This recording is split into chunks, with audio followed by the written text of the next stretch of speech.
I am going to be showing you how to use a bowl to make a slump mold for an interesting textured piece. First thing I'm going to do is actually start with a base. You don't actually have to start with a base, but I like how much stronger the piece is if it has a base. So I'm going to roll out my clay, and I'm going to take the bowl that I'm creating with, and I'm going to set it on top. There was a few pieces of a different type of clay in mine, so I just removed it. I place this on top. I'm going to take a fettling knife, and I'm going to trace around this bowl just to get a starting idea of how big the base should be. I'll remove this, cut basically on the line. I'm making mine a touch smaller because of the way that I traced mine, a little bit larger than it needed to be. I'm going to take my rib tool, smooth it out a bit, look at it, see how even it is. I want it to be pretty circular, checking the back, always checking both sides of my slabs, pushing in areas that are sticking out too far. I have lined the bag with plastic wrap, and I'm going to just drop this inside, okay? And the next thing I'm going to do is I begin to create textured pieces, okay?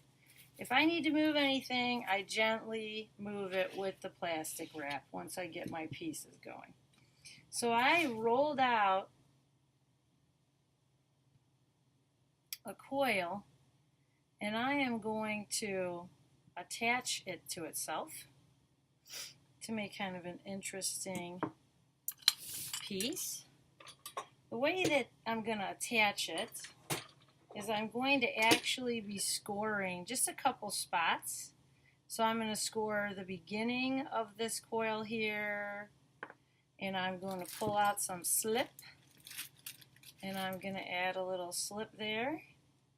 I'm not going to smear it necessarily too much, but what I can do is take the end of a tool and kind of draw back onto the piece where the spiral is, so it still shows up. And when I draw that spiral back on, in this case I'm using a ribbon tool. The rubber finishing tools would be great either way. What'll happen is it'll actually also smooth out any crack that's left behind that would separate these. I'm also going to attach the end, so I'm going to add a little bit of clay, slip onto my score marks just where I need it, and I'm going to attach it on there, kind of smear it a little bit, just in a few spots. And now that it looks smoothed, I will redraw in where that line would have been, so that the coil still looks like a spiral. My next step is to gently place this inside, following the form of the bowl. And it's important that I score and slip this area.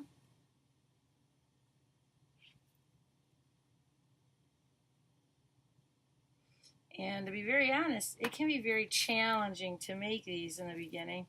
The first bowl or two you make like this might be a little bit hard, but you'll get better at it. Now I'm going to take this and I'm going to place it on top. I never place it on the side. I can't smooth it on better if it's on the side. I can really get a good smoothing on there if it's on top. So I'm going to smooth it on. In this case, on the inside, I'm not going to redraw that line toward the bottom unless I really want to. I like the first layer to be on really strong, so I don't touch or draw that line in. To me, the inside is a great place to assure that everything is well connected and allow the outside to do the spiraling. Now I'm going to put my next one on. On my next one, okay,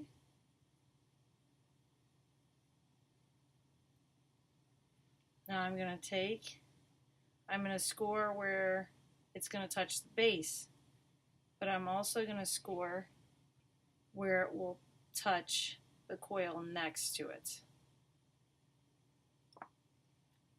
So on this one I need 2 score marks, 2 slips. I'm going to come in and I'm going to score up where this will attach this coil, add a little slip to that, get the plastic out of the way here, make sure I'm lining it up properly, score the part of the base that is going to be used, slip that,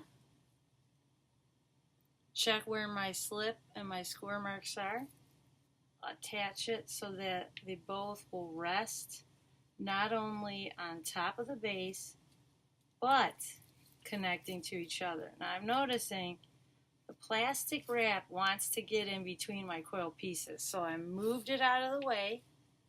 I'm going to push them together, smear together that little spot where they're going to join. And honestly, you can use a lot of tools. You can even use a ribbon tool to do this. If you don't press too hard, the ribbon tool will not remove clay. It'll just smear things. And I will push this down on here. The outside will still look like it has a line, but the inside will be connected nicely. And you're just going to repeat the process. Don't feel like you have to stick with this form. There's a lot of different shapes that you can make. One of them is you can actually do letters and bumps. I could do a letter C, but I could turn it like this and leave air openings. Space can be a really interesting thing to leave. I can make little spheres, and as long as they're not bigger than a 1/2 inch, I can place small spheres on top if I score and slip them properly. And when I take this out, once I'm done building the entire thing, I'm going to actually wait till it's leather hard to bone dry, and then I will use the plastic wrap to take it out with. Or I can flip the bowl upside down and hold on to it that way. Okay? Those are some ways to take it out before you turn it in. All right, and if you have any questions, see your teacher. Thank you.